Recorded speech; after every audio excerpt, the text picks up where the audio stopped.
ஆவியானவரே நாங்கள் வரவேற்கிறோம் அப்பா. புதிய நாளுக்காய் உமக்கு நாங்கள் நன்றி செலுத்துகிறோம். சங்கீதம் 34.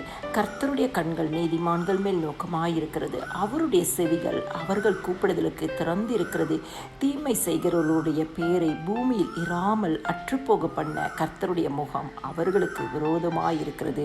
கிறிஸ்துவுக்குள் பிரியமானவர்களே, ஆண்டவராகிய இயேசு கிறிஸ்துவின் கண்கள் இந்த நாளிலும் ஒவ்வொரு நீதிமான்கள் மேலும் நோக்கமாயிருக்கிறது. அவருடைய செவிகள் அவர்கள் கூப்பிடுதலுக்கு திறந்திருக்கிறதா. ஆண்டவர் உங்கள் ஜெபங்களை கேட்க அவருடைய செவியை திறந்து வைத்திருக்கிறார். அவருடைய கண்கள் உங்களை பார்த்து கொண்டிருக்கிறது. ஆனால் கர்த்தருடைய பிள்ளைகளுக்கு விரோதமாய் யார் எழும்பினாலும் கர்த்தருடைய முகம் அவர்களுக்கு விரோதமாய் இருக்கிறது என்று சொல்லி வேதம் சொல்லுகிறது. கிறிஸ்துவுக்குள் பிரியமானவர்களே, நம்முடைய ஆண்டவராகிய இயேசு நமக்கு தீமை செய்கிறவர்கள் கையில் நம்மை ஒப்பு கொடுக்க மாட்டார்.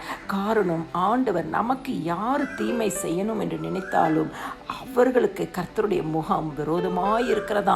நம்மளுடைய ஜெபத்தை கேட்கிற தேவன், நமக்கு பதில் கொடுக்கிற தேவன், நமக்கு அற்புதங்களை நடத்துகிற தேவன் ஆண்டவராகிய இயேசு கிறிஸ்து இந்த நாளிலும் உங்களுடைய வாழ்க்கையில எதை எதிர்பார்த்து கொண்டு இருக்கிறீர்களோ அந்த அற்புதத்தை உங்களுக்கு செய்வார். ஆண்டவராகிய இயேசு கிறிஸ்துவின் நாமம் மாத்திரமே மகிமைப்படும். எல்லா துதியும் கனமும் மகிமையும் ஸ்தோத்திரமும் என் ஆண்டவராகிய இயேசு கிறிஸ்து ஒருவருக்கே செலுத்துகிறேன். ஆமேன்.